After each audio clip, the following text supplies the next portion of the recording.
As soon as it's live, there we go. All right, what's up, everyone? This is Isaac with Hunger Smash Fitness, coming to you once again. Today, I have Travis Ortmayer on the live stream. Super excited to have you here, man. How you doing today? Doing pretty well, man. Doing pretty well. You know, had a kind of light workout yesterday and the day off today. So my body, which was, you know, if recovered is here, if my body was here, and I'm about here now. So feeling a lot better. Bring it back up just a smidge. Working its way back, yeah. Nice. There you go. All right. Well, before we dive into it too far, I want to share. Here we go. Let's get this shared. So first off, I wanted to give a shout out to My Block Strongest Man. If you have not subscribed to him, please check him out. He's always putting up great videos, helps me advertise the live stream and all that sort of stuff. He's my partner in crime, I guess you could say, or something along those lines. I don't know how that works. But he's always putting up great videos. He put up a great one the other day that I just watched about the law of thirds with if you've listened to Brian Shaw talk at all, he talks about that. Yeah, so check his channel out, give it some love. I had one quick question because I was going through my YouTube channel the other day. My most watched video is a random video I did about trapping crayfish. So if anyone has any answers for why that one is so popular, please let me know. I'm not quite sure why that one is the #1 video. But you know, I don't know. One of those things, people are kind of like, what the hell? How do you trap crayfish? If you want to call them crayfish. Crawdads where I'm from, man. Crawdads, crayfish. When I made the video, because it was just, you know, it's a hobby of mine. I like to go catch them once in a while, and you know, I'm up north here, and apparently nobody does it around here, so maybe that's why everyone wants to check it out. But an oddity, I guess. Yeah, apparently that video took off. Like I understand like the Thor Ward fight and stuff like that. Like I understand some of those videos that I made, why they took off, you know, more so like that. Crayfish. I don't know. I don't get that.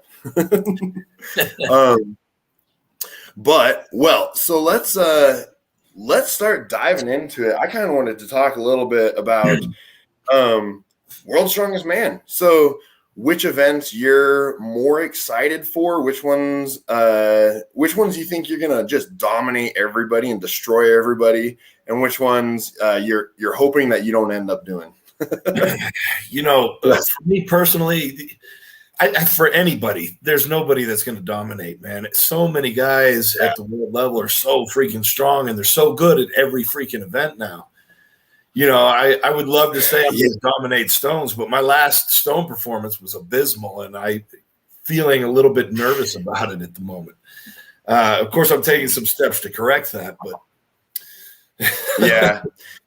Stones, and I think stones have always been one of the, I mean, well, you held the world record and everything for a long time with them. I think stones are one of those things that, like, they've always maybe not come more easily to you necessarily, but like you make it look a lot easier than a lot of other people. I'll say that much. Well, I guess it's either easy or something is going horribly wrong. Like, I was running through them in Russia, and then all of a sudden, you know, the third one's going up, and it just kind of slips out of my hands. And I look down, my tacky is completely gone, and I'm drenched in sweat. Like, this shit. Shoot. Sorry. Anybody gets offended out there. Not yet. No comment on it yet. So, yeah. So, you know, but I guess to finish answering your question, events that I'm not looking forward to at Worlds, usually a squat is something I'm not looking forward to. Okay.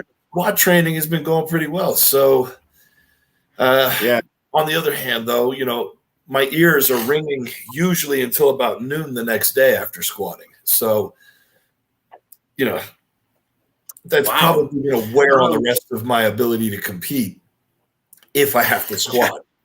So, I can understand that. Your ears ring after squatting? Oh, yeah. It's because I put knee wraps on. I put a suit on. I haven't had a suit on in 10 years. And I guess being at the top, I was thinking about this with my training partner, being at the top and being able to brace so hard, so much air. I think it just pushes a lot of blood pressure up, more so than a deadlift. A deadlift, you can only get so much air before you're topped out because you're bent over and you got a suit on. It's even worse. But I just think with the squat, I'm able to just create more IAP, and it kind of blows my head up a little bit. Yeah. To be honest, I've never used a suit, so I don't know. I have nothing to compare it with. I've never experienced that with squatting, but I could see that. Because you're getting a ton of extra pressure when you get that suit on, especially the deeper down into the squat you go. I'm training full depth right now. Yeah. So if I'm even an inch or two above, every little bit higher I get, the stronger I get. I'm not one that's really good in the hole and then comes out and fails. If I can get out of the hole, I'm coming up. So that's unless, of course, with 8-9 reps at 700, you might just fail at any point. So that kind of makes it a little different at that point. I know. I think that's one of those things where it's like once you get into those heavier weights for reps, it's a whole different ball game. It's Oh, man.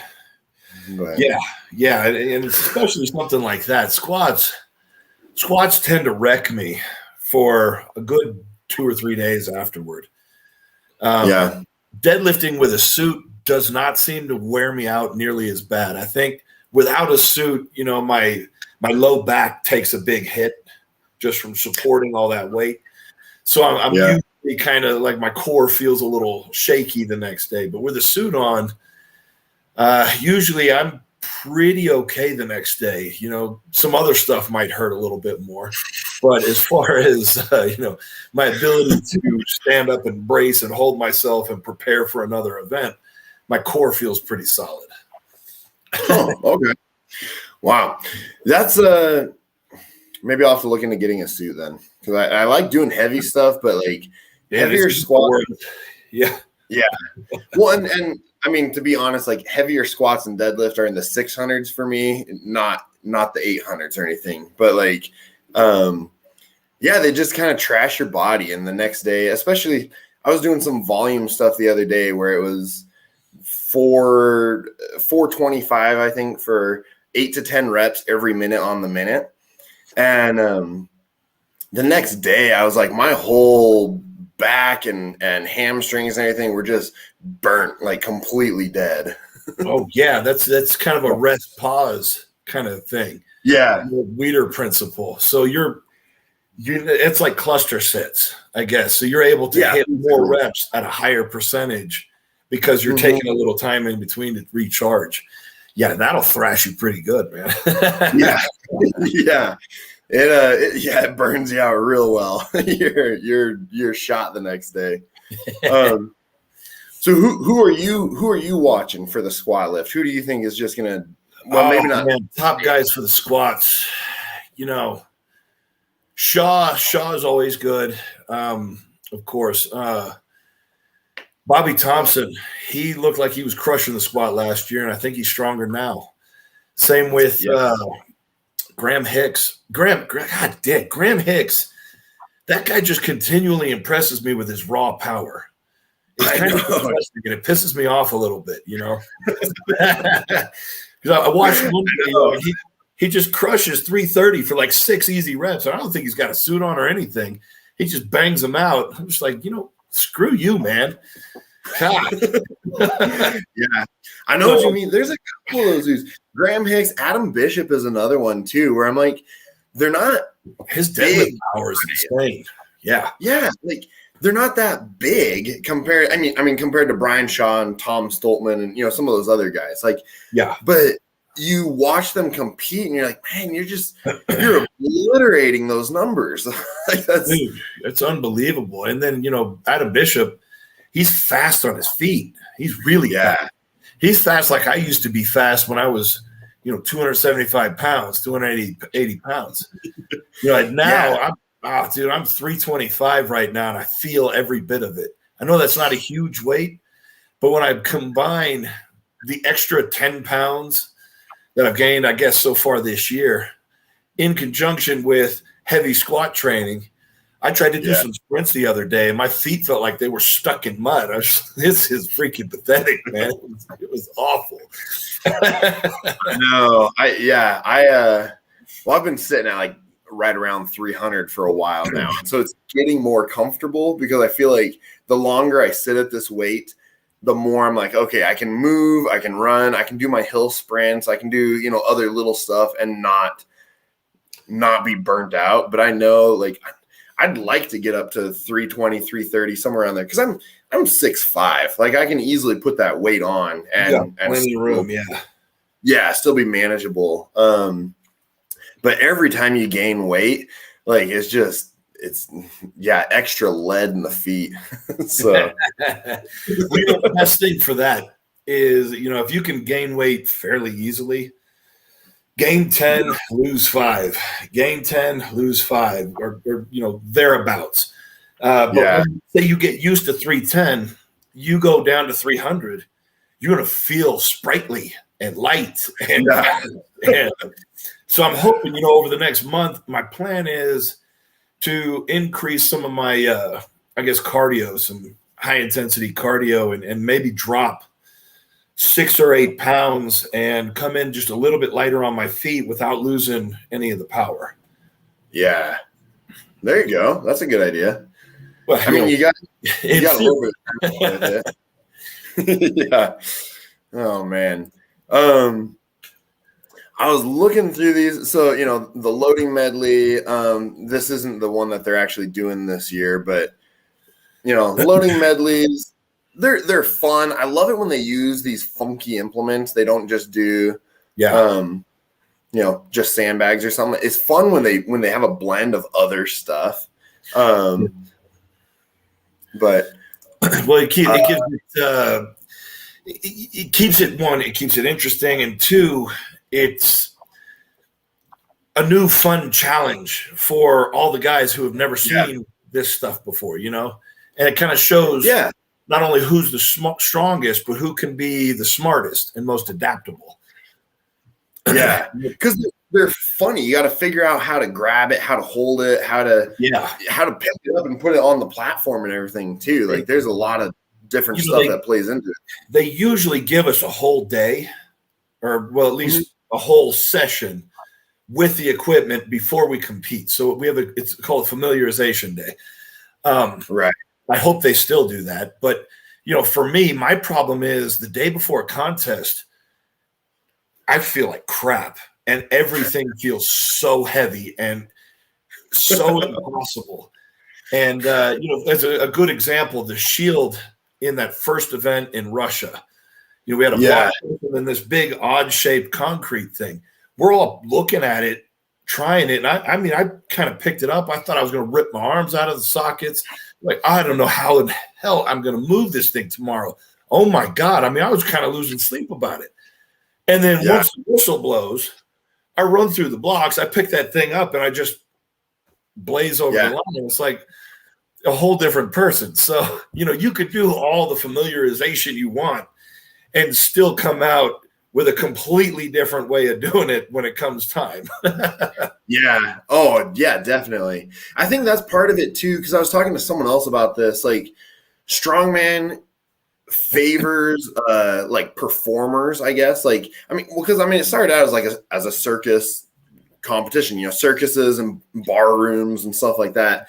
And so, like, I've definitely noticed that too, where like when I'm in the gym, stuff will sometimes just feel heavy. And then when you get there and there's a crowd and everything else, and you're like, oh, I'm putting on a show, and that more like, I don't know, like thespian performer type thing comes out, I guess. Like, I call that being a gamer. It's when you show up on game day able to perform. And that's, the guys that trained with me there was a couple guys that would regularly beat me in training. on all the events. Never really stones in training. I still had that one, but all the other stuff, it was like a real battle. And it was, I was getting my butt kicked all the time. Then we go to a contest doing the same one, and it's like I gained 20% because Berserk mode came out, and it probably helped that I gave myself a full week to kind of recover a little bit, so my feet and body. Right. But mentally, just the fire came out, and there's some guys that have talked about that, and it's always fun to hear people say that, the game day Travis is kind of an animal that he's untamable. It's just some beast that comes out of the cage, and for me, I don't really know where it comes from. It just seems to happen, and I love when it happens because it means I'm on fire and I'm good to go. Yeah. I know. When it doesn't happen, it's like training Travis, and it sucks. Exactly. Well, and the game day people are the ones that are fun to watch too, because you can tell that they light up, they're on fire, and you can feel that energy when you're watching it too. I think you're absolutely right. I love guys that have some fire. I love watching the guys that they're kind of, maybe they can do this, maybe they can't do this, but by God, they're going to give it everything they've got. And then when they come out and just unleash, and you can see when they finish, just that relief and that wave of joy and ecstasy that comes over them, and you can't help but feel that coming off of them. Yeah, exactly. I love it. Man. I just saw we have a couple comments in the comments section here too. Okay. So John's watching the live stream today, but he said Travis said he was training, but is on his IG. He said he's hanging around. So which is it? It's all about balance, man. It's all about balance. You got to train hard. You got to rest hard. Sometimes you just need to play and let your brain and your body kind of relax. Now, quit giving me crap, man. Yeah, exactly. And then he also said the loading medley will be related to the NAC sponsor, Huge Tools or something like that. So I think it'll be cool to see, funny implements. Figure it out day of, basically, or day before. I guess whoever's got a knack for loading is going to come out on top. There you go. You gotta get the dad jokes out. That might end up being a pretty cool event. I'm curious to see what kind of heavy ass tools they're going to come out with. Some like 300-pound adjustable wrench or something for, I don't know, heavy equipment thing. I'm excited because Titan's sponsoring the train turntable or whatever they're calling it. Oh, the Titan's turntable, yeah. Turntable, yeah. There we go. I was looking up some videos of that. I can pull them up on World's Strongest Man Instagram later too. That looks cool. I was like, I wish I could just go out and push it. It was awesome. I want to make the final. If nothing else, I just want to do that event. Yeah, that looks cool as hell. Here we go. Terrifying as hell too. It looks like, kind of a what in the hell are they thinking? I know. Yeah, I was like, man, this is insane. I kind of want to go just give it a push and just see if I could move it. it was the same feeling with the Conan's wheel the first year they had it. Was it 2018? I think. Yeah, they had the Conan's wheel. And, kind of take a quick look around and go and shove it 30 feet. Yeah, that thing's awful. Man, that thing sucks. I'm curious to see if it feels as bad. I have a feeling this will be a harder start, but it may keep moving just a little bit easier. Like the Conan's wheel, that thing it does not get any momentum at all. Right, because they had sand in the wheels or something in the Conan's wheel or something. So no matter how hard that's it. The barrel is full of sand. So you kind of feel the sand kind of turning, and then it'll kind of go a little easy for a second, and then it's just hard as crap again. So I know that's, but like honestly, that's what I love about strongman though, is because like it's not just squat, bench, and deadlift. You know, it's you're like, hey, what can we throw at the guys this time? What could we do that's going to be, you know, insanely hard but fun? the turntable thing. I mean, how many guys down there at the rail yard tried to outdo each other and push that thing by hand, or at least thought about it? You know, that's such a man thing to do. And there's probably a lot of women out there too. Excuse me if I'm being sexist, but that's such a man thing to do. Is like, I bet you I can push that thing. And I'm sure the guys sitting around just kind of like, no, you can't. And then bets start going, beers start popping. Exactly. Oh yeah. That's how, I mean, I did construction for a while, and that's always how it was. I mean, we'd have like, you know, the bucket of a excavator, someone would get switched out, and guys were like, I bet I could pick that up. 450 pounds. Sure, let's see it. Like, put your money where your mouth is. You know, those 400,000 or 500,000 years of evolution that just hasn't changed, man. Guys are always the same, okay? Some are just bigger than others. That's like, pretty much it, man. I love it. Oh, man. And then John was saying we should give a shout out to your cousin, Raina Gale. Is it Raina Gale? Raina Gale. Sure. Yeah, her last name's Harrison. This is my cousin. Where was it? She's in Southern California at I can't remember the name of the school. It's like something in Irvine, Concordia, I think, University Irvine. Yeah, and, Concordia University. Okay, there we go. Yeah, so she's an athletic trainer. She does a lot of cupping. She does, you know, as you can see here, kind of manual therapy. She got a little tool. She knows how to use she knows how to use the crap out of that tool. Yeah, she's really smart, man. It really impressed me. But she's working for the university, but then she's also kind of, it seems like she's kind of doing some freelance stuff where she wants to work on athletes and start her own thing. So anybody down there, I'd hit her up, man. She's very knowledgeable. I was there you go. Yeah. And I've been to a lot of therapists and physios and all that stuff, and she was right up there. She was good. Yeah. That's awesome. That's something that, like, I mean, because I'm going back to school to get my doctorate in physical therapy now.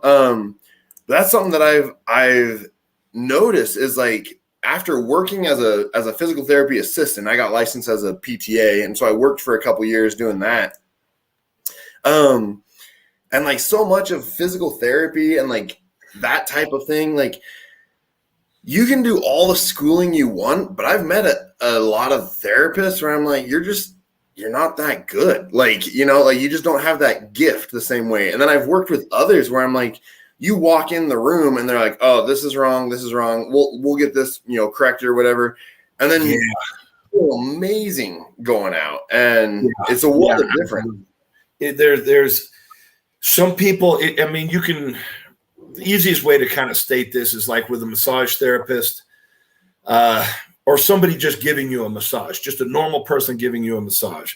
So your girlfriend's rubbing your shoulder. Some people know how to like almost put themselves into your place and feel the muscle and move it. And then some people are just kind of jerky and push and yank. This is not working, man. Like, put yourself in this position. Imagine how this feels, and then try and, you know, translate that into what you're doing.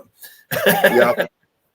There's some people that are really good at just hurting other people, but there's not really like a benefit afterwards. Pain doesn't always equal solution. Yeah, exactly. Exactly. Yeah. And that's something that I work, you know, because like working with different patients, it's like, okay, well, like there's some people where I'm like, you need a very like gentle approach to try and encourage the rehab. And then there's other people where I'm like, we just need to beat this muscle up until it starts doing its job, you know? And like, I think a lot of that comes from, you know, experience in maybe not doing strongman, but experience working their body. So they know what a knot feels like. They know what a ropey muscle feels like. They know what just an inflamed area feels like. And those all require different touch. Mm-hmm. You know, so athletes working on athletes is usually the best way, or at least physically active people, I should say. Yeah, I would agree with that, definitely. Yeah, it seems like generally, kind of it takes one to know one, I guess, or whatever that saying is. I think that plays off a lot in the rehab world, especially. But there were a couple other. Let me see. There was the train. Oh, and then the Fingles fingers too. I was excited to see that those are coming back. Haven't seen those in a long time. I'm trying to think what the last year, it was probably 5 years ago that they had them. I remember seeing them somewhere. But yeah, that's a fun event, to be honest. It's hard. It's one of those things that if you can kind of embrace the suck, you can be good at it. But you just gotta realize it's gonna be hard. It's gonna suck. And like this point right here where Raymond's is, I remember watching it because he gets it over like just in the nick of time. But it is the longest fight on a finger. That right there, most people would give up because mentally they're thinking it's not moving. I'm not getting anywhere. You just got to keep going and leaning into it and putting one hand in front of the other slowly but surely. And then there it goes. Yeah, it's just inch by inch. It's moving. And but I love that. Like, I love that intensity. And I know that, like, talking to some of the other guys, like I was watching brothers and stuff talking about it. And they're like, oh, like the pick's the really easy part. It's really just once you get it up to shoulder length, once you get the arms extended, that's where it gets tough. And I've never tried it, to be honest. Yeah, it's about halfway right there. See where it's falling on him? Halfway down is where you get all that weight behind you. Yeah. And it gets really heavy from there. So yeah, and it seems like Fingles fingers would be something that would favor more of the taller athletes, to be honest, just because like your lever is going to be higher up, so you can get it further up before you have to start extending your arms. But even so, it looks like it's going to suck either way. Height is a factor. Weight is a factor, but neither of them matter if you're standing. Like if this is the finger and you're standing like this, you're not putting any of your weight into it. If you're driving into it and using your legs, then you got your height and your weight going into your favor. Yeah. I probably shouldn't have said that until after Worlds. So any of you guys, World's Strongest Man, just disregard. I was completely wrong about all of that. Right, everyone just forget that last bit until later. We'll see. Oh man. And then John has another comment here. He says, if they have some groups do train pulls and other groups do Fingles fingers in qualifiers, which would you prefer to do? Good question. We haven't had a train pull in a long time either. So, well, see, I think this train pull is going to have that ladder set up because that's what they posted a picture of. You know, and I can see that being like the only good way of doing it on a train track, because if you're trying to you can't get any footing if it's just the gravel on the track. So I'm guessing that they'll have that setup, and it's a pretty cool setup. So I would have to come down to I've done fingers at Worlds. I've never done a train pull, and that looks pretty badass. I think they're both good events for me. I think I'd rather do the train pull just to say that I've done it. Yeah, just to have something else under your belt. Yeah, just the experience with the only time they did that was 2003, and they did it on that bridge over the Zambezi River, and I think half the guys melted the calluses off of their hands. That's right. So I'll definitely be bringing some gloves for that one. Yeah. That was something else that I wanted to ask. like you or Brian or something about with gloves, because like I've seen some people wear gloves and I've tried wearing, like, it seems like most guys wear those gardening gloves with the rubber coating on the underside there. Yeah. I've tried trying to use that for some different stuff, and it never works out. Like if I get a size too small, then they just tear on me. That's where I'm at. And if I get them where they actually fit, then they're moving around and my grip is way worse. So like, how do you pick a glove size? So I've only used them a couple times on events. I used them on the Power Stairs 2008 finals. Okay. Big mistake, massive mistake. I don't think I've ever used them on fingers. I don't think I've ever used them on any kind of arm over arm. But I will say that they work very well for sandbag loading. I have used them on that. They really do. They help for that. Okay. I don't know if getting a size that fit. I've got, pretty massive hand. Yeah. And they only go up to 2X at Home Depot. So, I think the glove comes down to about here. The rest comes down to here, but I tape it on. So, the fingers are a little short, but I'm not spreading my hand out. I'm keeping it pretty, closed. For anything where I had to move my fingers independent of each other, I think they would drive me insane. But something like sandbags, you're just cupping and grabbing, and So interesting. I'll practice. I've got a pair. I'm going to practice on single fingers, just to see, maybe, just to rule it out and see if I like it or not. If it's it's okay, then it's one of those things.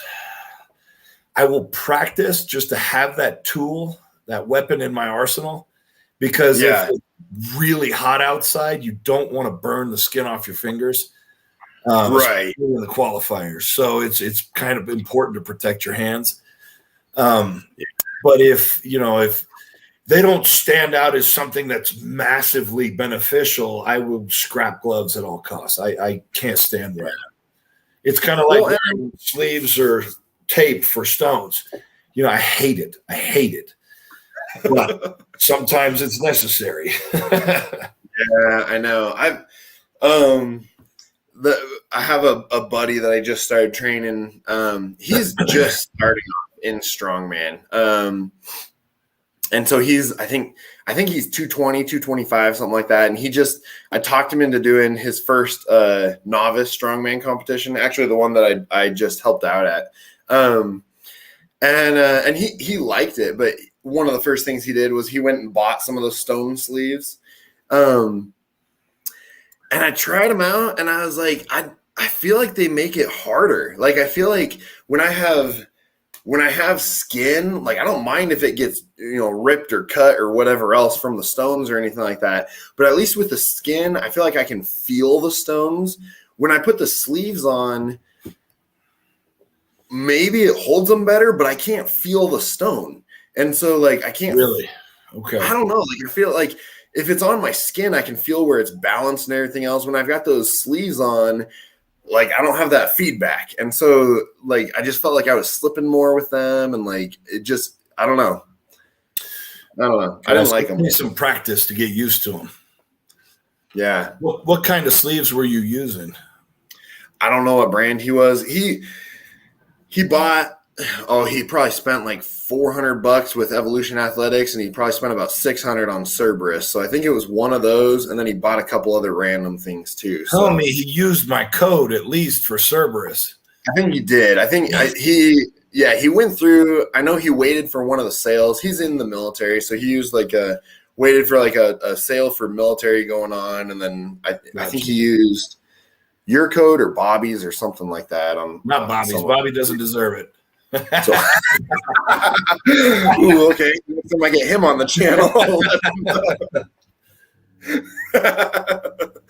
But yeah, no, and it's one of those things where I was like, Well, and I even tried it. Well, actually, here I'll pull up the video too. I tried it on the Husafell stone too a little bit ago. Where was that? Because they had a shield at the gym, and so just spur of the moment. Where was it? Here it is. Spur of the moment, I was like, okay, I'll try them. We loaded it up to 380 pounds, I think, for the shield. And the sleeves right away started slipping, and then they slid down my arm onto my forearms. So I had a massive bruise right here where it bunched up. Okay. And then the second one, I cinched them down way tighter. And then, yeah, we dropped the weight to like 280. And then it was like a piece of cake. And I was like, well, I could just keep going with this. Like as soon as I picked it and they didn't move at all, I was like, yeah, I can just keep walking with this thing forever. Okay. So I could see how they could help given the circumstance or whatever, but generally speaking, I don't know. Like, yeah. And then I did a couple laps with that. You might have to tape the top bit to your forearm, keep it from sliding down. That's kind of what I've seen with most of them. I think there's one brand, BTB sleeves. I kind of went through all their stuff, and I didn't see a lot of guys taping them on. I think they must stick pretty well. Huh. Okay. So I'm going to try those out. Yeah. Yeah. Cause like, I don't know.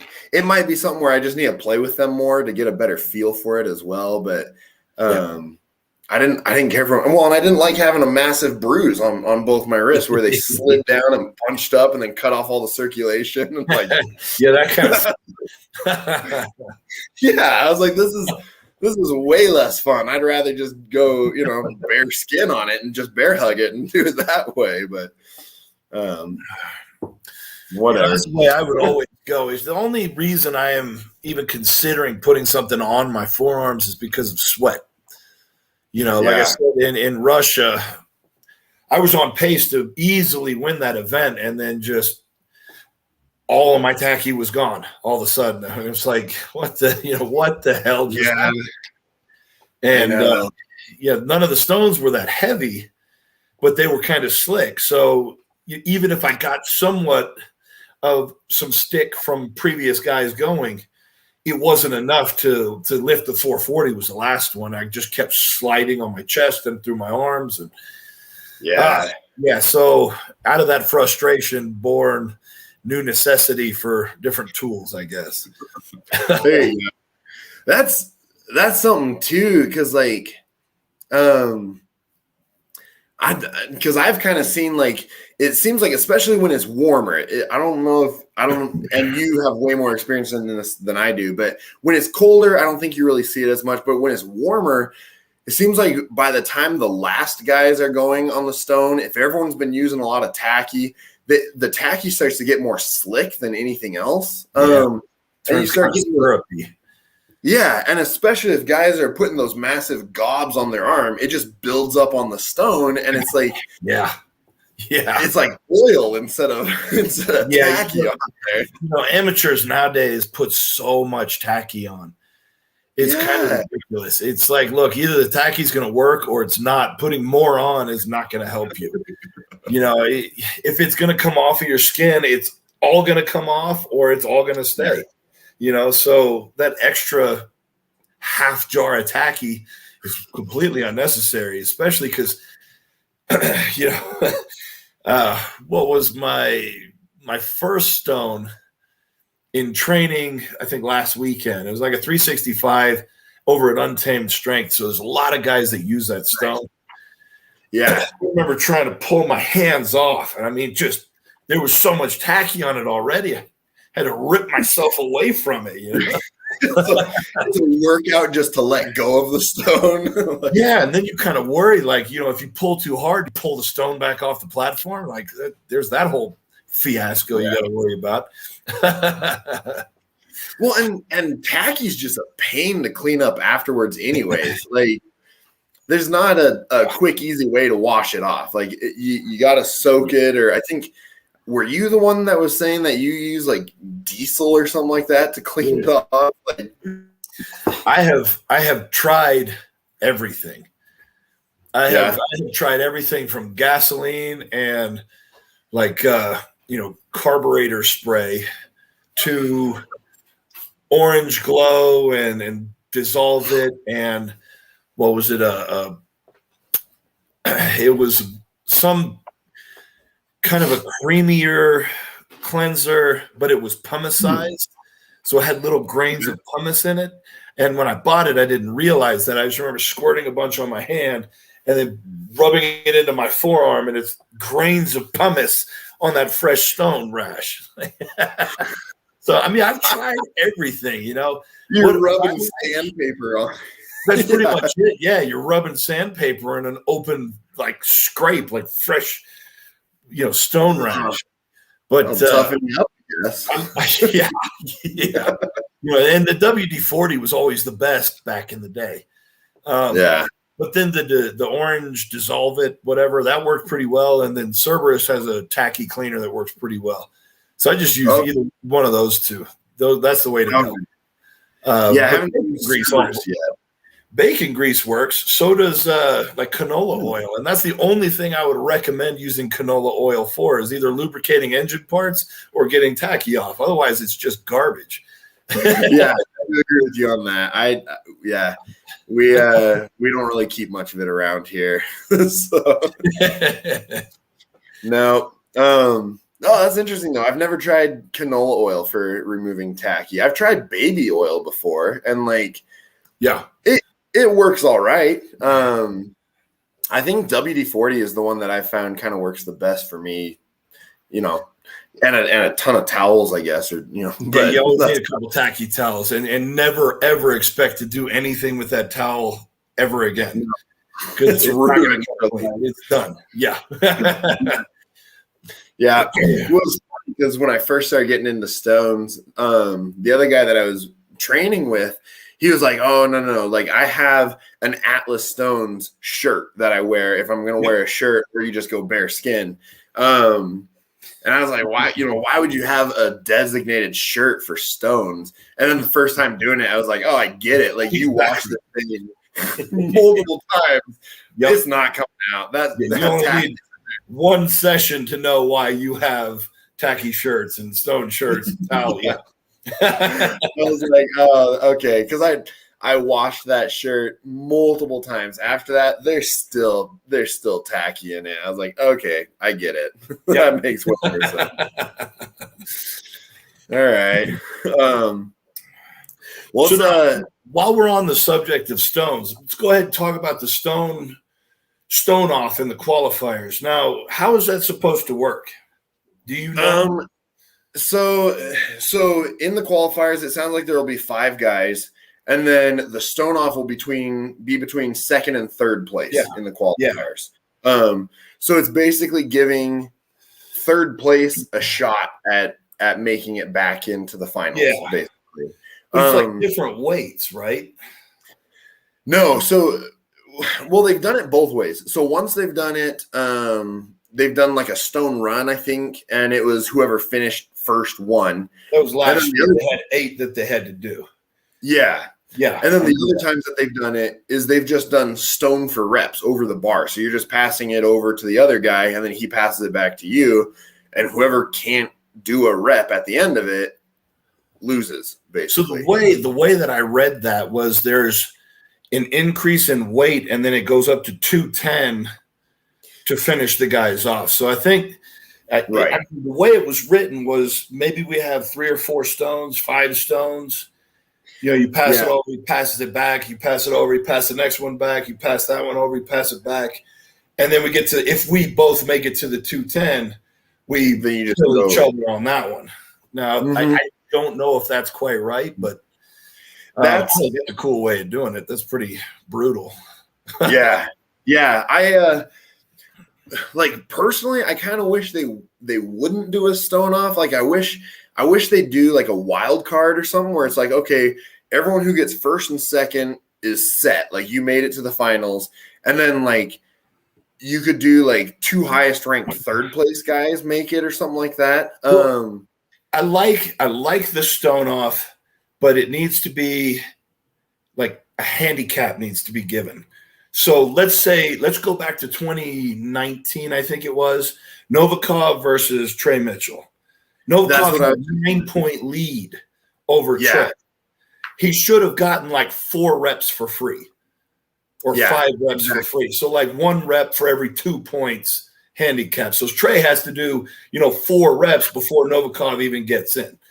I think that would kind of balance it out and make it to where second place still wants to fight for more points. So you got the guys fighting harder for more points so we can have a better handicap going into that last event. And that way you keep that battle going and you reward the effort at the same time. I think that's the best way to go forward. I think that would be a great way to do it too. Because I know, that happened with Novikov and Mitchell, and then last year there was another one where it was Terry Hollins and I forget who the other guy was. And Terry had a decent lead as well, and then he ended up losing in the stone off. And so Ivar who I love. He's a great athlete and everything, and I'm glad he made it to the finals. But Terry was leading that heat basically until I think the second to last event or something like that, and then Brian passed him and got first. Till the clean press medley. Yeah. So, on the one hand, I see what you're saying, but on the other hand, Terry screwed himself when he decided to share points with Brian on the deadlift. If Terry hadn't agreed to that tie and he'd have gone for the win, Brian may not have either beaten him or wanted to beat him. And that's Terry's shot right there. That was him going into the final because they were only a point apart or something going into that last stone event. So Terry kind of screwed himself on that. That's why you don't agree to share points. You fight the whole freaking time. Don't let some guy talk you into, hey, let's share points so we don't kill each other. Nah, screw you. We're going to kill each other. Brian can be very convincing, I've heard. So screw that crap, man. I think that's chicken shit. But, sorry for the language. I think that's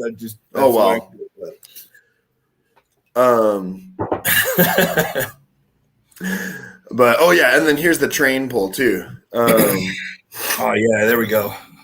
So I'm sure he's got gloves. Yeah, he's got gloves on because it was way he's wearing gloves. And right in the African sun. And Sacramento can get hot. It won't get like Houston hot, but the sun is bright. And any kind of metal like that is going to heat up. So I think that's one of those you'd wear gloves on. Yeah, right. And personally, I think the train pole is way cooler than the airplane pole. The airplane pole is cool, but we've seen it dozens of times now. And the train pole, something different. Yeah.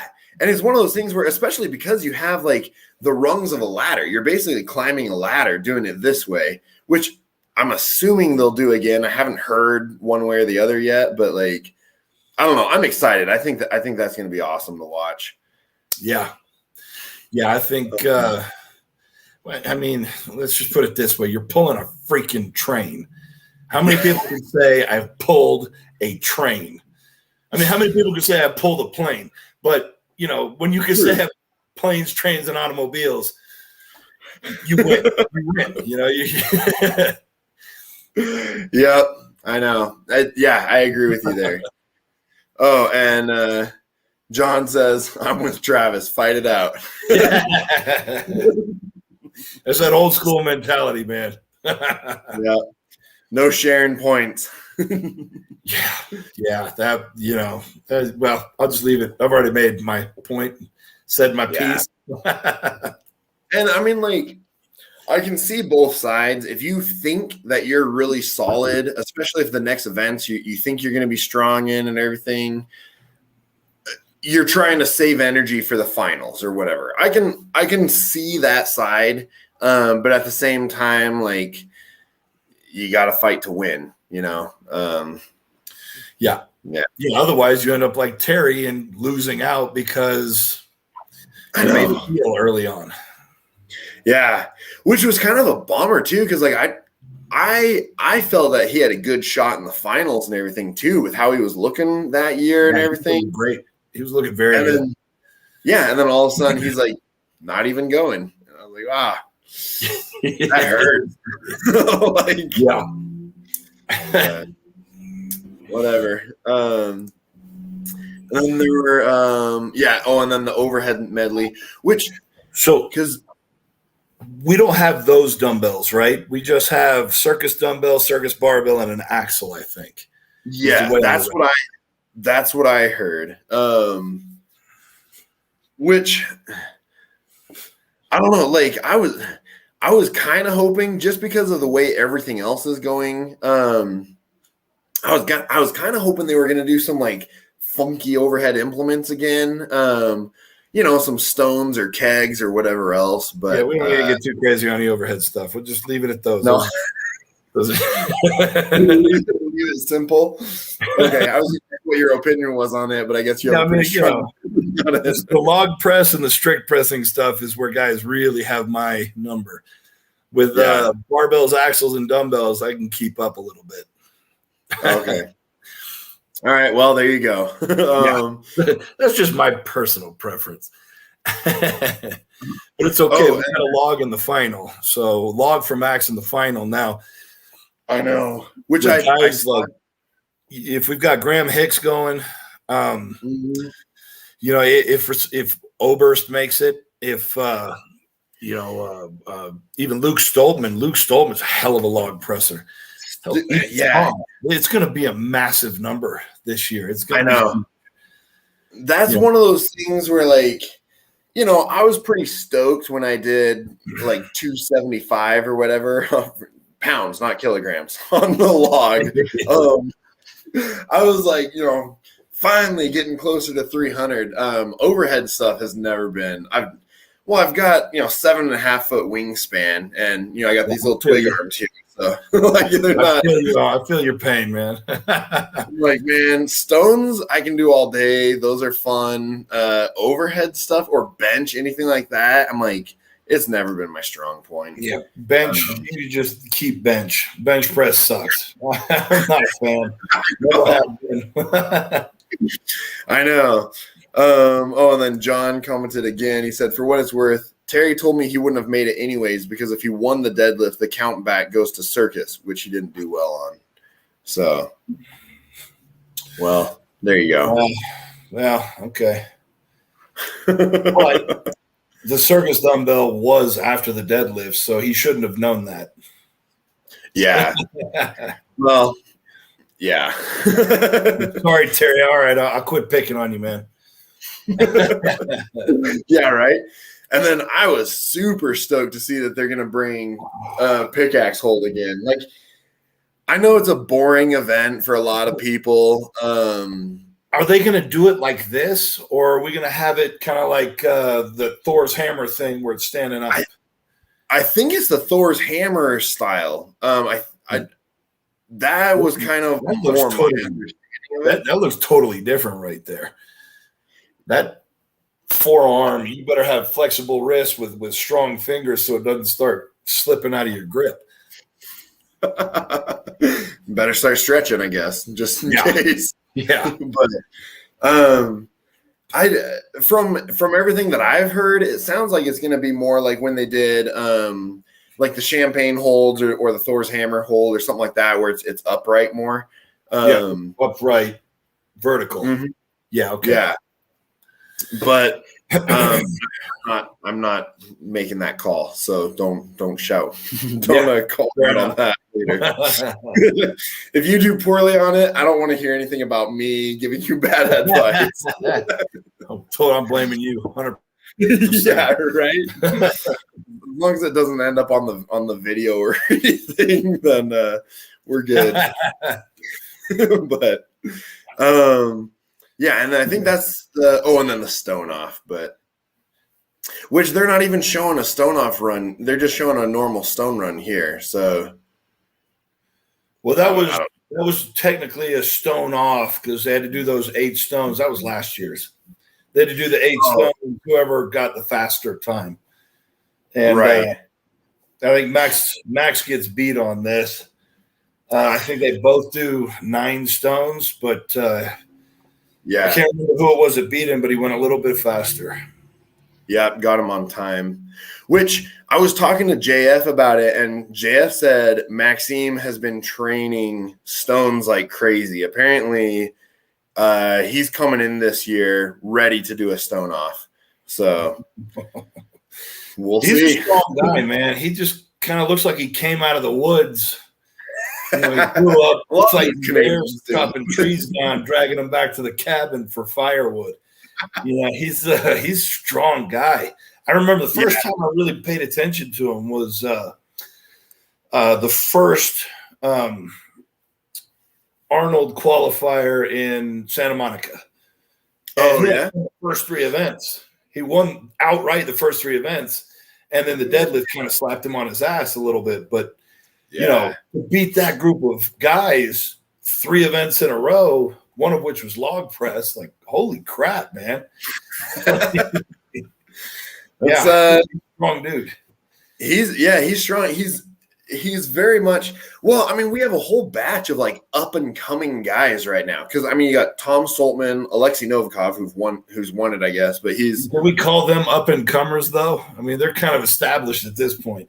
Well, I mean, for the next 4 or 5 years, I'm expecting them all to be, you know, regular faces, I guess, or whatever. Like,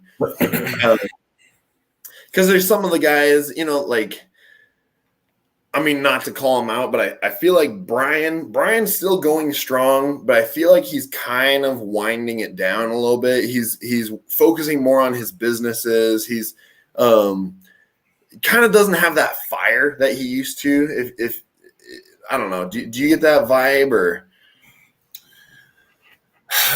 You know, when it comes to Brian, when I watch him, some people call it being smart, but I feel like that fire went out when he started saving energy for the finals. Yeah. And so when I watched him in the qualifiers, it's kind of like this. Yeah. Yeah, I know. I a little bit more. And then, you know, when you save energy, consciously save energy too many times, it starts to impact all of the way you compete. It becomes a habit. Yeah. Yep. Yeah, I know. JF was saying that he thinks Brian's going to win it this year. He said he thinks with the events and everything going for it, he said he thinks Brian's going to take his 5th. We'll see. I mean, and that's something that I've talked to a lot of other people too. Like everyone. When you're competing at that level, you know, a bad night's sleep can have a drastic effect or something like that. You know, like there can be big factors that can change, you know, 1st place to 3rd place or you know, something like that. A small slip on any event can knock you down a couple places. Absolutely. Yeah. As far as like the losing sleep kind of thing, we're professional athletes. You know, when guys start to make excuses like, oh, you know, they didn't have the right eggs for breakfast, or they didn't have this, or this happened to me, or we all know things would have been different and such. And like, you're a professional athlete, man. Yeah. Take whatever happens and make the most of it, and know that you gave it 100%, and don't give any excuses for the result. You know, and that's why I have a hard time saying, you know, like I missed that last stone in Russia, but it was completely my own fault. You know, there was all sorts of other factors that I have now taken into account so that I can improve myself and be more prepared in the future. But, you know, I'm a professional freaking athlete. I don't get to use that as an excuse for why I perform the way I do. The only reason I would ever accept that these factors actually happened is so that I can learn from them and improve myself in the future. I like that. Take some ownership, basically. Total ownership. Yeah. Yeah. I'm anti-victim mentality, man. I've noticed that from what I've seen and just learned about you. Yeah. There's something about it. When you accept that you are the cause, 100% the cause of your own reality, it gives you power. It gives you power. Yeah, it also kind of sucks to have to take accountability for some of the crap that happens to you. Like, well, a car accident wasn't my fault. But you know what? You were there in your car. Take some accountability. Yeah. You didn't have to be driving there at that moment. Yeah, it's bad luck. But owning the moment means you now have the power to change the outcome in the future. When you say that, oh, this thing happened to me, like, there's a whole world of people who let life own them. I don't want to get too off traffic or off topic, but they let life own them because they always say it's not my fault, or it's not fair that, or this happened, or that. Boo freaking who? Who's it affecting? You. Who's got the power to change it? Only you. And the only way you could change it and know that you have the power to change it is to accept responsibility for being there in the first place. But yeah, that's a good point. I mean, yeah, that's actually kind of to go down this rabbit hole a little bit further. It was really interesting because, like, as much as I dislike most colleges and a lot of the professors very much teach a victim mindset and everything, and how, all that, especially with a lot of the English classes and stuff like that. I had one English professor who actually went into a whole tirade, which I remember still, about talking to all these kids, because it was a bunch of young kids, freshmen in college and everything, talking to them about how nobody else can make you happy and nobody else can make you angry. That is your decision of your reaction to those events, That's like exactly it. And like, there were a ton of kids that wanted to argue with him a ton about it. And they're like, well, what if this happens? He's like, so what? You can choose how you respond. Yeah, you can still choose how you're going to respond to it. And that's exactly it. Dude, I love that professor. I know. Yeah, teaching English, like, I didn't expect this in an English class, like maybe in a philosophy class or something, or like, but like, I was like, cool. Like, that's wisdom at its finest, man. And I hope it impacted some of those kids. Sound like it impacted you anyway. Oh yeah, like, I still remember it to this day. Like, I was like, that's so true. Like, well, that's one of the when I was going through training with the Navy SEALs and all that sort of stuff, they had us read a bunch of books about, like, mindset and all that sort of things. And one of the ones that we had to read was a book by Viktor Frankl, who was a psychologist who ended up in the concentration camps. He was a Jewish psychologist. Yeah. And he had a couple of chapters talking about stuff, and, like, it was really, because these people, like, in the concentration camps, they're getting, it was horrible. But yeah, that's kind of a raw deal on that aspect. Yeah. But there's still one quote that I remember where he's like, I've learned that all can be taken from a man except one thing: his decision of how he'll react to the circumstances that he's presented with. And I was like, to go through the concentration camps and come out with that mindset that, like, everything can be taken from me except one thing, and I still have power to react how I am going to react. I still have that ability. And exactly, they can never take that away from you. Yeah, nobody can take that from you. That is where your real power lies. Hell yeah, I like that. And I was just writing that name down because I know that name, and I totally forgot that I wanted to read some of his stuff. Awesome. Exactly. It was I forget the name of the book that they had us read. I'd have to look it up again. But I just remember, like, reading that and just being like, man, like, you're right. Life sucks sometimes. I can still choose how I'm going to respond to that. Like, it's still, I can quit or I can keep moving forward. And like, Yeah, that's what it's all about right there, man. You know, you can go through life letting it push you around, you know, saying it's so and so's fault that I'm unhappy, or my husband should make me happy, or my wife should make me happy, or like, man, you know, you're wasting so much time going externally for all of this stuff, you know. So much energy too. Like it's exhausting blaming everyone else all the time. Like yeah.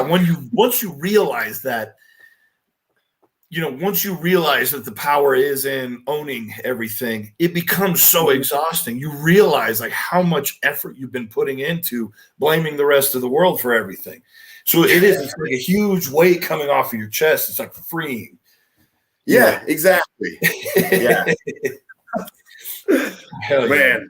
But awesome. Well, we should get back on topic, I guess. I was just thinking the same thing. Yeah. Slight sidetrack. It's good. But anybody listening out there, you know, take that lesson to heart. That's the way to live. Exactly. Listen up, everybody. Take a word of wisdom from Travis Ortmayer. And then the final events. So the Giants medley, which they're not doing the farmers to yokes this time. It's something different, right? It was a yoke frame, I think. Yoke frame. Okay, that's right. And I don't know. Which I'm interested. I'm guessing it's probably going to be 1,000 pounds and 800 pounds, something like that. Yeah, most likely. Those seem to be their favorites these days. But yeah, I love seeing stuff like this.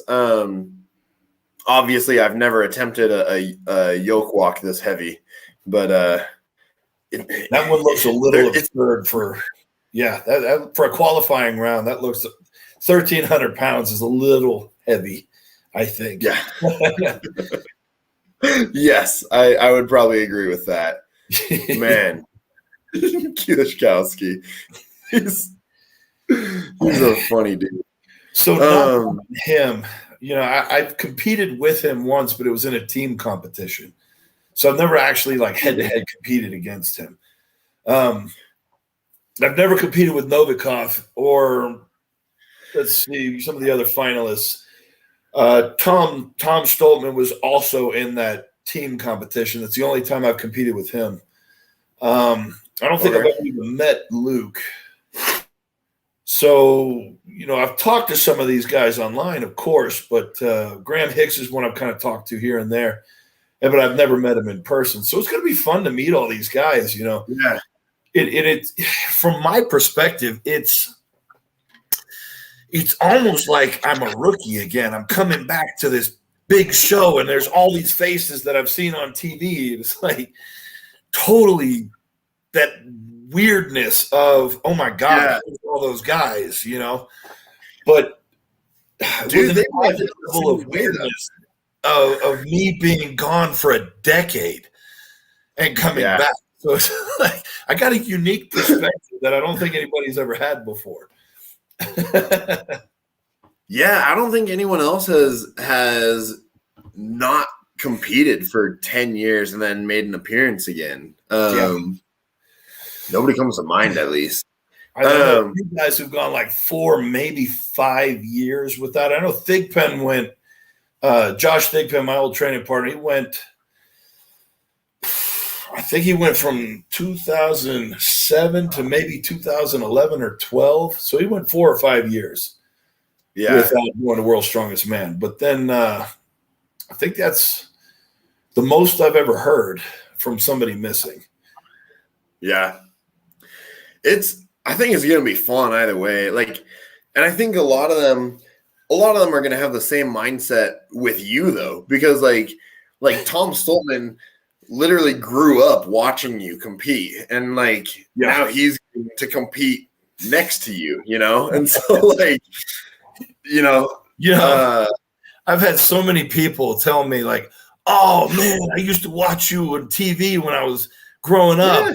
And I'm like, you know, on the one hand, that's really cool. You know, on the other hand, I now know what it feels like when I said the same thing to all my heroes when I got into the sport. Like, oh, I grew up watching you on TV, like telling Magnus Samuelsson. Now it's like, Not both sides of that, you know. Yep. I know. It's like, well, I got to because I got to meet Brian a while back, and like got to meet Obi actually this last weekend, which actually that was kind of cool because like, well, here let's go back. I was able to get a picture with him briefly, and I was like, his head always looks big. It's so much bigger in real life. Yeah, he's a big dude. He's a freaking big dude. He's a thick boy. Yeah. Was this in that competition in Idaho? Yeah. Okay. So there's one. I was just a spotter loader. Like I was just moving stuff around for people and everything. And one, he was just yelling at people from the back of a truck mostly. So this had an 18-inch deadlift, right? Yeah, they did it. They did the coin box 18-inch deadlift. I have a client who competed. It was his first competition. He was nice. Which one? Heavyweight novice, maybe. He lives in Coeur d'Alene, so he's a big boy. There were a couple of them from there. Did he get second in the heavyweight novice? I don't remember what placing. I don't think he told me what place he ended up. Okay. Like we were just so excited with how he PR'd pretty much everything. His name was Nick. Nice. He's about 6'4", scruffy hair, big beard. That describes about half the heavyweight novice. I was going to say, I'm thinking that's probably the look up there. Yeah, there's a lot of them. I was definitely one of the cleaner shaven guys. Like, yeah, you got nice shape to that, nice trim. Yeah, my wife doesn't let me get it too big. So, yeah, that was actually pretty exciting because I started training with a guy. Maybe 2 months ago or so. He has a pretty sweet strongman setup, and he was already a pretty strong dude. And so me and my other buddy that I've been working with for 4 months now or so, stumbled across him and started training with him and gave him some pointers and everything, and then convinced him finally to come and compete. And he won the heavyweight novice class. And I was like, dude, for like, you know, he had like a 800 something coin box deadlift, and he had like everything, same thing, like everything he was did really well. So I was like, but he's kind of shorter though. He's 5'9", 5'10", something like that. So I was like, you know, that's Graham Hicks height. So yeah, well, yeah, I was talking to him and I was like, you know, once you get into the open class, you're going to have a lot harder time keeping up with a lot of those guys. But in the novice class, he did well. So, well, you know, you got to start somewhere. And it's something I try to make it known to all my clients and everybody that, you know, I give advice when they start out. Usually I tell a guy, you know, if you play somewhere between 3rd and 5th, perfect. That's what we want, because that keeps you hungry, but it doesn't give you that feeling of dejection or like just, you know, soul crushing. Oh my God, I got 0 on every single event. You know, a lot of guys never make it back from that. I guess one of the more notable guys that actually did make it back from that is Rob Kearney. So I've talked to him, and I've talked to Derek Poundstone, who's worked with him most of his career. And I guess Rob started out, he wasn't very good. Let's just put it there. He wasn't very good, but, you know, I guess he loved the sport. He loved doing what he does. And, well, I mean, that's the rest is history. We know where he is now. He's massive, strong, and top competitor. No. Well, he's another one that's not that big either. Like he's but he you know, he holds his own now. So he more than holds his own. More than holds his own. Maybe he gets in. Maybe it'd be great if he gets in. You know, one of the other alternates I think is with Texas Titan Gabe. Yeah, he's tough. He looks really tough. I haven't actually. He's another one I've talked to a lot, but never met in person. But yeah, I watch him and I watch him close because his deadlifts are ridiculous. Yeah. And yeah, I think after what happened last year, he would be wanting a little bit of revenge. I know. That was a pretty rough go for him last year. I mean, especially because like I hate it when it's stuff like that where it's things that are completely out of your control that remove you from competition, like injury and stuff like that. You know, yeah. It's one thing to be able to compete and zero on stuff. It's something different to like start to compete and then get hurt or waylaid by something completely. Yeah, and it, like. And good on him for going to the doctors and saying something about it, because that could have probably ended up very bad. Yeah. Oh, yeah. I mean, if you end up with a heart attack or something like that in the middle of an event, like, man, especially an overhead event or anything along those lines, like that could go south really fast. And it's smart that he did it, because I think I'm a little bit of that old school mentality where I'll fake it. And there's nothing wrong with me, coach. And, I'll keep going. And, so maybe I'll learn something. I'll take a page out of his book. If anything's happening, I'll stay in touch with the doctors. I'll try and be a little smarter. And then John says, Jeff has me convinced that Travis is making the finals. Think about it. If he's in the top 3 out of a 5-man heat, and it comes down to a stone off, the other guy's in trouble. I guess it depends on who I have to go against in the stone off. There's a lot of tough guys, but here's something I would like.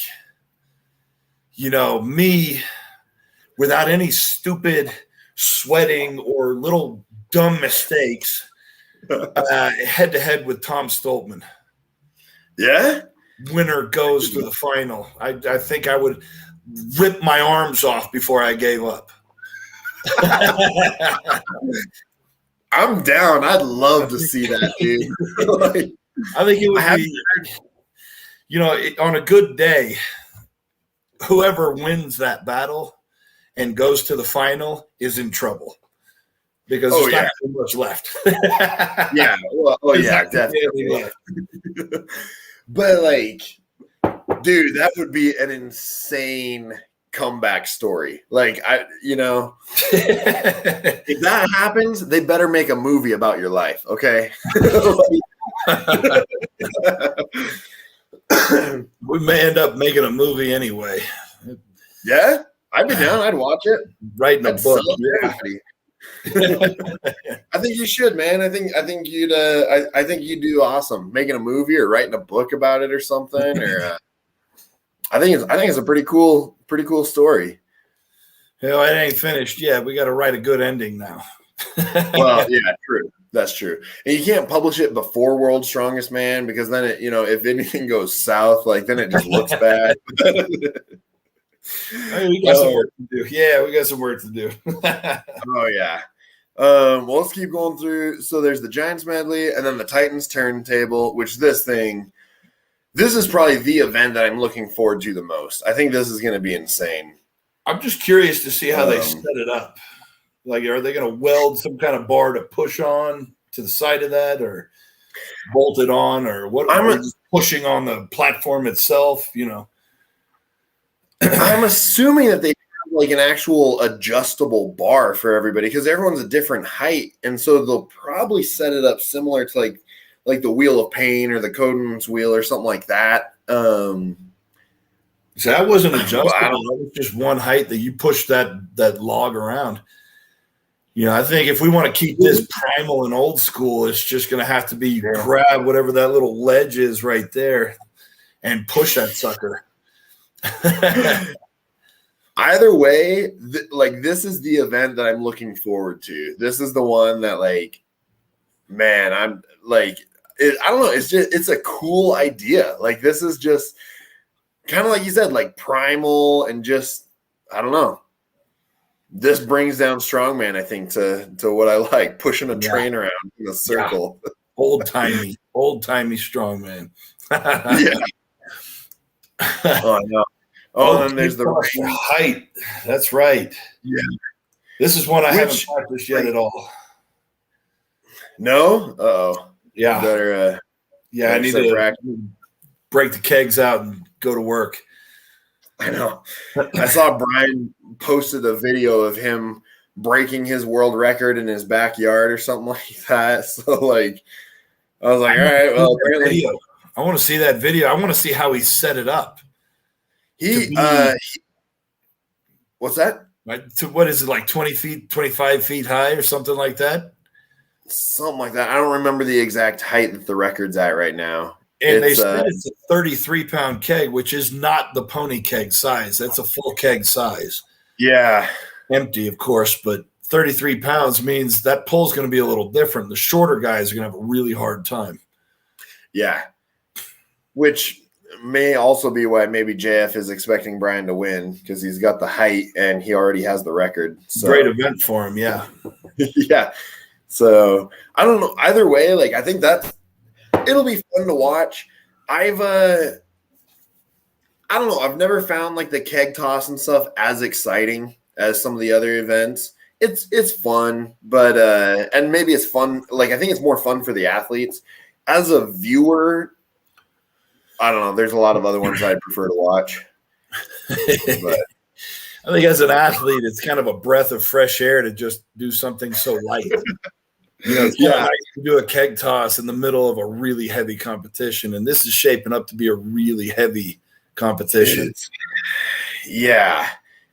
Which, yeah. I mean, there's pros and cons to it being super heavy. Man, Eddie was. Yeah, he's thick there, man. Jesus Christ. No, like. God. Little hippo walking around. Well, isn't he the heaviest person ever to win World's Strongest Man or something like that? I remember seeing something about that. I have no idea what he weighs here, but I would have a hard time betting that he outweighed either Brian Shaw or Half Thor when they won. Half Thor was like 450 or something, wasn't he? Yeah, that's a good man. Jeez, that went right over those. Yeah, I mean, either way, they're massive dudes. Like, I don't think I ever have any intention of getting anywhere near that size. It looks a bit uncomfortable. I mean, right after this one, I think watch him walk away right there. He looks so fit. There's no way that man's tying his shoes. There's no way he's tying his own shoes, man. No. That's why you get a wife. So, you can't always control stuff like that either. Like it's just, it's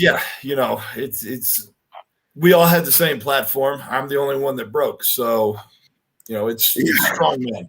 Apparently I wasn't the strongest that day or that moment. I know. But I'm curious to see what we get up to this year. I know. Well, I was talking to Obi, and Obi said that apparently he said he broke the world record in the gym. So, which I guess if you're counting Thor's lift, shouldn't you count Obi's, breaking the world record as well? Well, you got to weigh the plates and you got to have a strict judge. And honestly, in my opinion, I don't think that Eddie's, Thor's, or any of those should count because they didn't finish the competition. I know. It's kind of like powerlifting. Your record only counts if you make all the way through the meet. Yeah, exactly. I don't think any of those should have counted. That's just me personally. Not to take anything away from their awesome, tremendous achievements, but I've talked to other people about this too. I'm like, I get it. Like all the competitions were getting shut down, and they were just trying to find. Yeah, but they did a great job to keep the sport going. I thought it was an awesome thing to do, and I as a fan really appreciated that. But I do feel like I feel like most of those lifts should have an asterisk next to them and just say like, it was not completed during a competition. It was completed. Well, with Thor, it was completed in his home gym. Like, on that note, people have asked me, would you count Thor's record beating Eddie Hall's record? So, all right, already right there, they've set the precedent that Eddie Hall's was a record. But he Right. used his own equipment, and they Yeah. went on his time. And he had 10,000 people to get him going. Yeah. You know what I mean? It was all staged for him to do that. So that's arguably a better thing, a better setup than doing it in your home gym, because it's on his own equipment, his own platform, his own bar, his own weights. So he knew where to stand. He even says it in his video. He knew exactly which spot he wanted to stand on, all of that. So if we're going to count that because he did not finish the competition, then we have to count Thor's, because it's a single lift on his time, in his pace. You know, I mean, the biggest thing that I don't like about Eddie's record is after Eddie did the 500, there were two other guys still in the race, Benny and Jerry. And it was 30 minutes before they got to attempt. Like, I mean, you talk about cooling off. You know, I think both of them had a hamstring or hurt themselves, but it's because they completely iced over by the time they shut up talking to Eddie. Like, you know, it's a total screw job there. But anyway, we don't need to get on all that. Which that was one thing too, where I was like, you know, like, I think if it would have been run a little bit differently, I think Jerry would have had a decent shot at breaking it as well, just because, like, I mean, but I don't know. So the one before, it was like 460 kilos, I think, something like that. Benny did Benny's normal setup. He dropped and pulled it off the ground. When he went with the 500 kilos, he did not do his normal setup. You could see how stiff he had gotten. It was not the same pull at all. Benny probably had a really good shot. Jerry had a really good shot, but he cooled down too much. He tweaked his hamstring on it. And he had Kaz in his ear, kind of go, and you know, I have to quote him verbatim. He said, Kaz kept kind of whispering. He's like, as they were interviewing Eddie Hall and talking. Right. Kaz was like, "Oh, they're fucking with you. They're fucking with you, man. They're screwing you." And Jerry's like, "You know, I'm cooling off here, Kaz. I don't need you in my ear telling me this too, man. Come on." I don't need other reminders. Like, yeah, exactly. Like, I know. I mean, like, all things aside, it was an insane lift. I'm glad he was able to pull it and everything. But it was shady how they ran it. And then, like, and then the whole last year, I totally get, like I said, I totally get what Giants was trying to do, trying to keep the sport, trying to keep content going, basically. But whatever. Anyways. It's fun to watch. They're all fun to watch. And I mean, a record's a record. These guys did tremendous feats of strength. Oh yeah. Absolutely. I wish I could do anything close to that, you know? Like, under any circumstances, perfect day or not. So I'd be stoked if I could do a 400 kilogram deadlift, let alone a 500. Like, do we think that this 210 log? I think the 210 record will be broken. I know for a while people were going for 230. That was a big deal. I, for one, do not think 230 will go down as a record. Not at this point in a contest. No chance. Yeah. 2010, the qualifiers were a little bit lighter. They were a lot easier weight-wise. To get through before Zydrunas had to do this. And then before this event, the log press, it was that sandbag loading medley through the water, which, that sucks the life out of you. But then it was also keg toss. So I guess it depends what events are going to be before the max log this year. Yeah, I was going to say, because the events before, because you've got the Giants medley. So it's the Giants medley, and then the Titans turntable, and then the keg toss. So if they go in when you're doing unless there's Zydrunas, but yeah. Well, yeah. Well, and you watch right here. He almost strict presses it. Like, he gets a little bit of like I don't know, just this belly pop with a little bit of heels coming off the ground. It's belly pop, heels come off the ground. And I mean, that's, I guess with his mass, that moves that log far enough. Yeah. Yeah. So what's the event the after log? What do we got next? After log, yeah, it was the knack deadlift, which for reps. Yeah. And I looked it up, and by this, so they have knack construction boxes are what are actually going to be holding the weights on the end of the bar.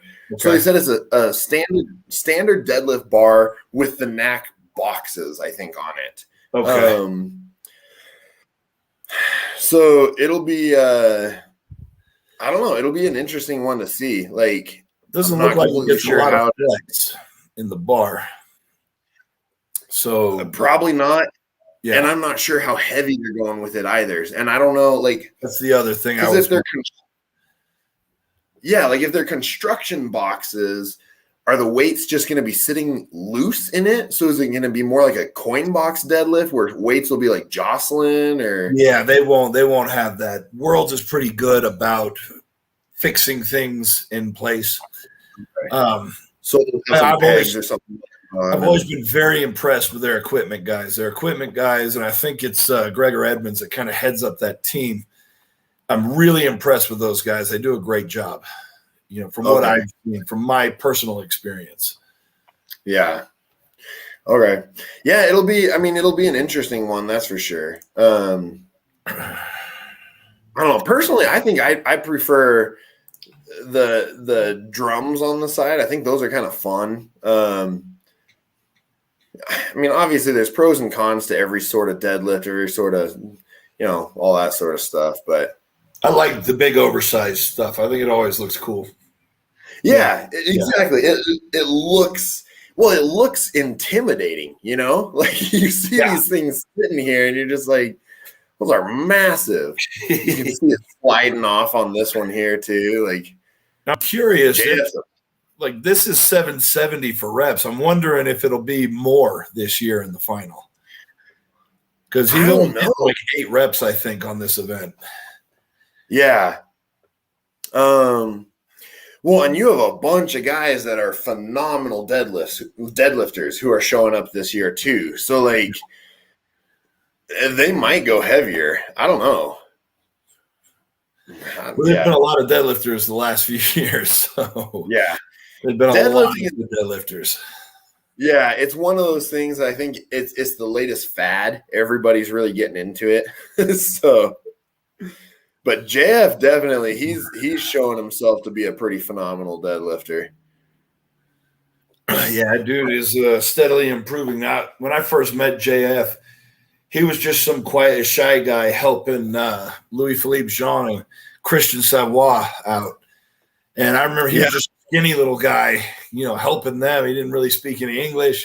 And then that was probably 2008, maybe 2009 at Fortissimus. And, you know, you just see him a couple years later, he's looking a little better. A couple years later, he's still getting better. And then he becomes a force, and you're like, oh, crap. You know, this he's really freaking good. He's one of those that just steadily improved. And he kept putting in the work. Yeah. Well, and if you look at his WSM appearances, you know, he got like 8th and then 6th and 5th and then 5th and then 3rd, I think, and then 2nd last year, something like that. Each time. Yeah. Every year he moves up the rung by 1. Yeah. Like, wow. Interesting year for him. And John says JF doesn't care what kind of deadlift it is. He told me strongest deadlifter will win. I saw that. I watched him say that while he was busy shoveling food into his face like an animal. Like JF, he's man, a guy. Classy. Yeah. Oh, I know. But I think there's guys who are really good at that 18-inch pull. I think Novikov is built perfectly for it. That it fit him perfectly. It's above his knees. It starts exactly. He's a short dude. He only has to get it 2 inches tops. And like, so really. Jerry Pritchett doesn't seem to do a whole lot better on an elevated deadlift than he does from the floor. But I guess Brian was kind of the same way, which kind of makes sense with their wide stance type of pull. It initiates a lot more leg power for them. And when you're pulling from that height, you're kind of taking that away. You're taking that leg drive out. You're getting more glutes and back. So for me, I'm usually way better at an elevated deadlift than I am from the floor. Do you do more of a narrow stance with your deadlift or wider stance, or? I've got a pretty moderate stance with my deadlift, and when it comes to my stance for a normal deadlift versus an 18-inch, I probably move my feet out a half an inch or an inch on each side for an 18-inch, just a slight little bit wider. It helps me kind of get my glutes engaged a little more and tighten my back. But from the floor, having a narrower stance, usually if you're flexible enough, or if you're Eddie Hall and you can just force yourself into position, you get more meat pushing against each other, legs and torso, and it gives you a little more boost off of the ground. And it also lets you bring your arms in, which gives you better elevation, it gives you a better start position. But that obviously doesn't work for everybody. So I've tried doing wider stance for deadlift and it just, I don't know, it doesn't quite work for me. So I find that I usually do a narrower stance because I'm pretty flexible for my size, I guess. And so I find that it works well. If you're tall and flexible, usually that's going to be the way to go. 9 times out of 10, that's the way to go. It's usually really thick hips, big hipped guys that need that extra space. They have to push their legs out a little bit. And then, of course, guys with really big legs like Ray Williams or somebody, they can't even put their feet together because there's too much meat in their legs. A lot of Samoan people are that way too, or their stomach is so big that it just won't allow them to even bend over and grab the bar unless they move their femurs out of the way.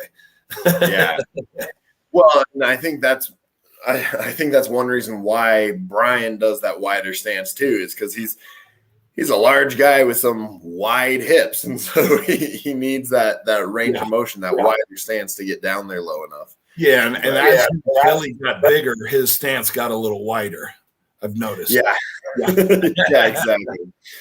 He didn't get weaker, which I was surprised about. Like his strength kept going up, but his stance did get wider as he got more progressed. But that's the thing. I mean, if you want to keep going as a strongman, you're going to have to be like that. It looks a couple feet away. Yeah, it's maybe a foot or so further with the beginning stones, and then it gets closer as the stones get heavier. Do you think it actually does get a little closer as they get heavier? It's hard to tell. Okay. I don't know without actually having, a tape measure and being there, I guess, but at a glance it kind of looks that way. I need to get on the messages and start asking some of these guys their firsthand experience. Yeah, definitely. And John says, all I heard is Travis Ortmayer watches my stuff. I try to watch it all, man. Game tape. You want to know everything you can about everyone. There you go. I noticed as soon as I was announced as one of the competitors, Brian Shaw started following me. And I know really? Brian's interested in me as a person. He's interested in what is this guy bringing. Brian's one of those guys who does his research about everything, it seems like. So, we'll see. It pays off. What's this question? Johnny Hansen. I have never met Johnny, and I don't know anything about Chris van der Linde. Is he the South African? From South Africa. I've seen a couple of his powerlifting videos. He looks strong as a friggin' bull. I mean, it makes sense that they made it to Worlds because they're both strong dudes. But I was trying to do some research and stuff on them, and they don't have a lot of strongman stuff up there. from previous competitions and everything. So I mean, they're kind of both dark horses a little bit. Oh, and John says, watch my interview with him. So he interviewed Chris Vanderlyn, I think. So, oh, there we go. All right. Will do.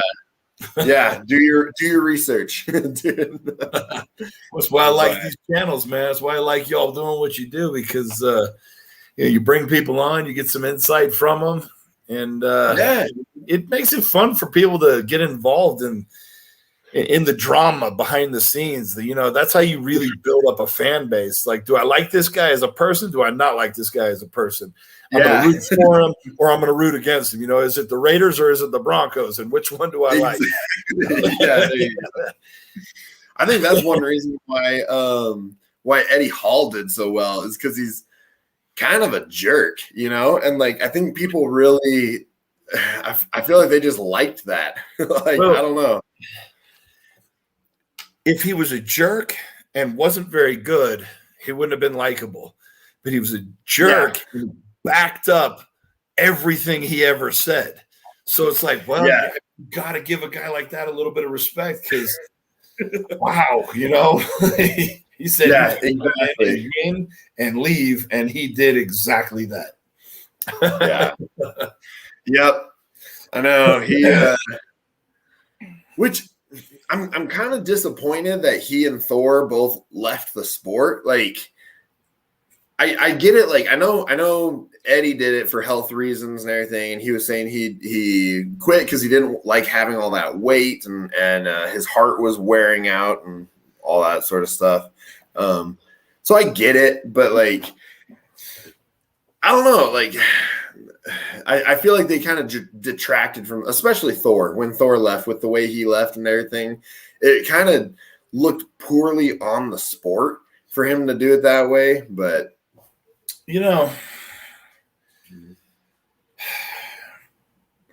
I mean, one thing or another, everybody's going to leave at some point. Some guys are going to stay longer than other people think they should, and I have to respect them and their decision, because if this fight goes off and they both get paid, neither of them has to work again in their life. So take that freaking deal. Do whatever you want afterward. Try and come back. I mean, I've already proven you can come back after losing 100 pounds of weight or 110 pounds of weight. I mean, it's just one of those things that, if an opportunity presents itself, like a big one like that, you go for it. As far as them leaving the sport from an athlete perspective, good riddance, fine. Yeah, I mean, to be honest, I liked Thor early on, but like as the years went by and his entourage got bigger and bigger and everything, and I was just like, I don't know, like,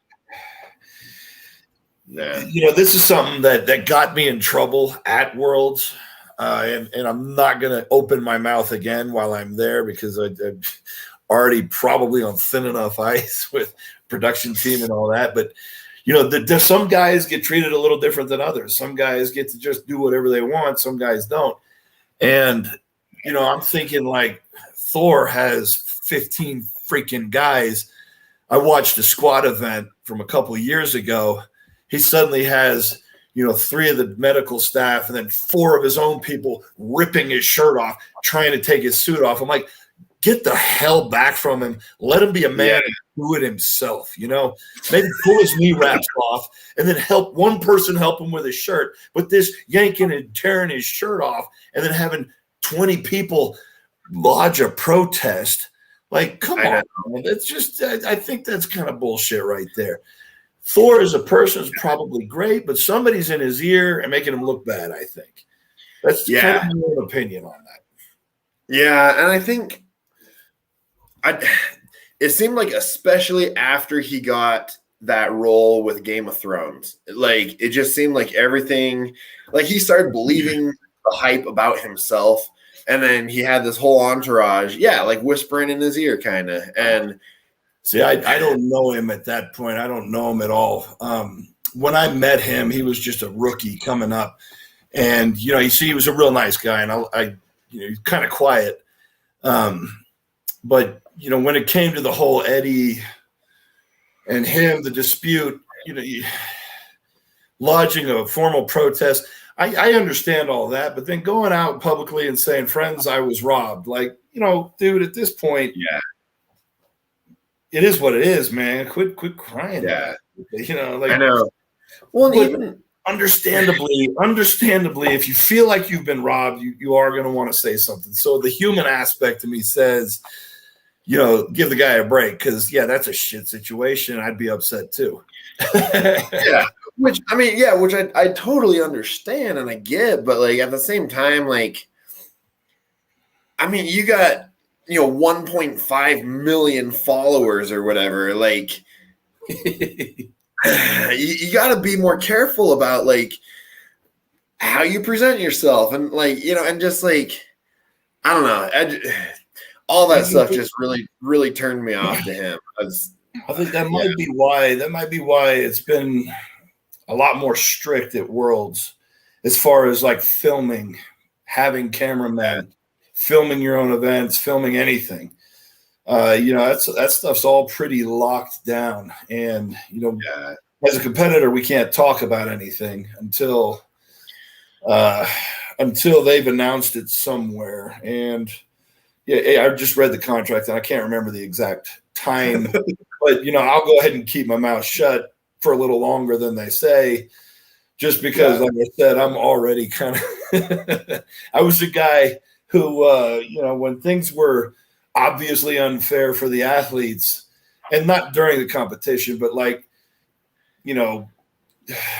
things behind the scenes weren't fair. I was the guy that would say something because I'm the kind of person that, if I like you, I'll tell you. If I don't like you, I'll probably tell you that too. I'm not going to talk behind your back and complain. I'm going to go to the source and I'm going to say, here's what I don't like about what you're doing. And it comes across abrasive, of course. I don't always mean it abrasively. I'm just kind of letting my opinion be known and the fact that my opinion is shared by this group of people over here. That's when they shoot the messenger. So better not to be the messenger.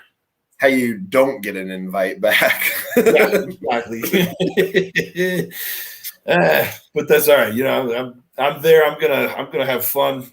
I am extremely grateful to have gotten this opportunity. I know it's a massive opportunity, and they did not have to extend this invitation to me. So it's kind of cool because it's validation for everything that I've been fighting for the last 5 years.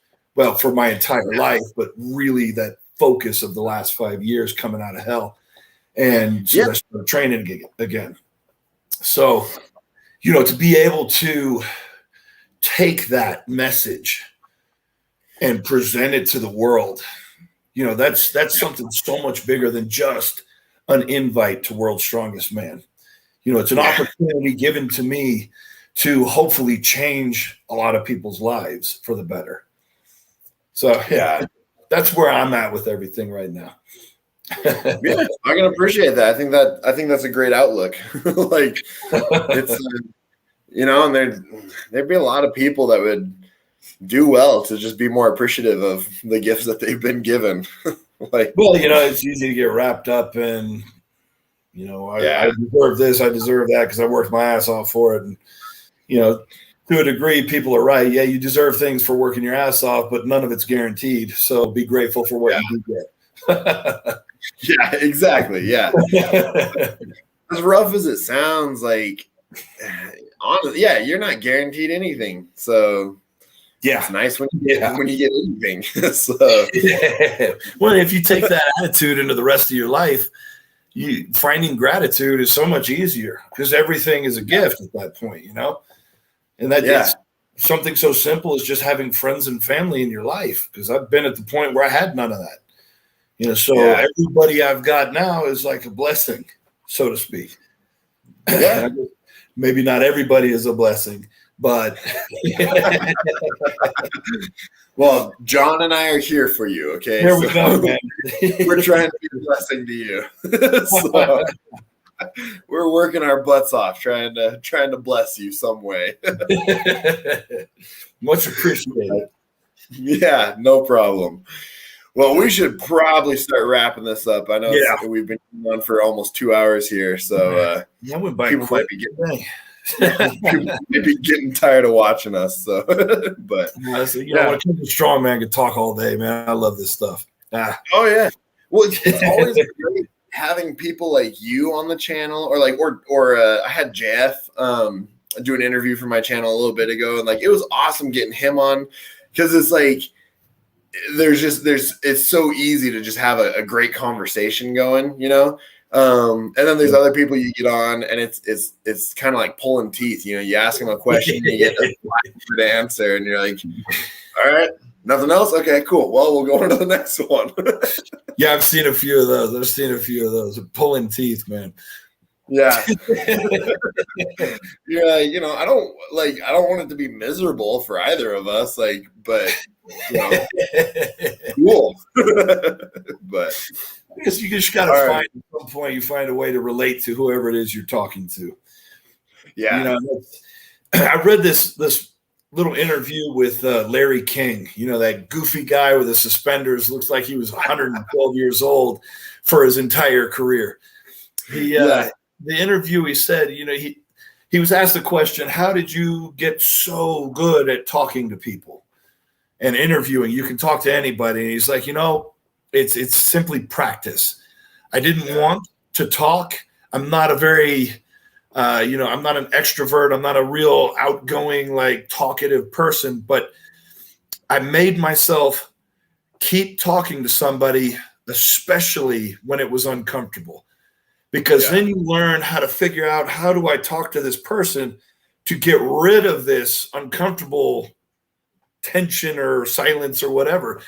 And he's just kind of kept practicing. And it's just, you find a way to relate to someone on their level. And, I guess probably one of the secrets, the easiest part is, lose yourself and really find interest in whatever that other person's got. And then maybe it won't be so much like pulling teeth. If you find something like, does a guy like working on trucks? Then we'll talk about diesels. All right. Yeah. I think that's a great point. Who's the guy who has the big podcast? He's always Joe Rogan. Yeah. Yeah. I saw something with him the other day where he was talking about it, and he kind of said the same thing. Like, just keep talking to people, especially if it's uncomfortable, and always have basically have a wealth of knowledge enough where if you ask a question and it doesn't seem like they like the question, have something else already lined up where you can find something else until you find that commonality. Yeah. And that's exactly it. You just keep picking little things. And if they express any interest in one aspect of your question, that's the tangent you take. That's the road you go down. Yep. Well, I definitely have a lot of work to do in that area, but at least I'm getting practice. Well, it's easy being on this side because you guys always want to talk to me about what I love. On your side, I want to try and sit in your seat, try to talk to somebody and figure out what they like. I'd be interested in trying that. I would. Yeah. It's fun. It's interesting. I think starting this live stream and everything has been really good for me because of that. Because there's a lot of times where people just don't want to talk, and so you're like, well, how do you work it out of them? How do you get them out of their shell? How do you find that commonality? And a lot of the times, once you actually get it to start.